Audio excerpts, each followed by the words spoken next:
মানুষ করে, বাইরে যা রোদ, কালকে থেকে কোনো রান্না করবো না, পায়ের উপর পা তুলে খাবো, এসে খালি তয়ারটা খাবে।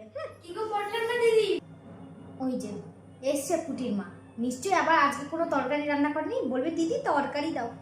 থেকে বরং ভাই আমি ঘুমানোর অ্যাক্টিং করি। পটলের মা দিদি বলছি একটু বাইরে ঘুরতে যাবে নাকি গো? ঘুরতে যাওয়ার নাম করে তরকারি চাইতে আসা।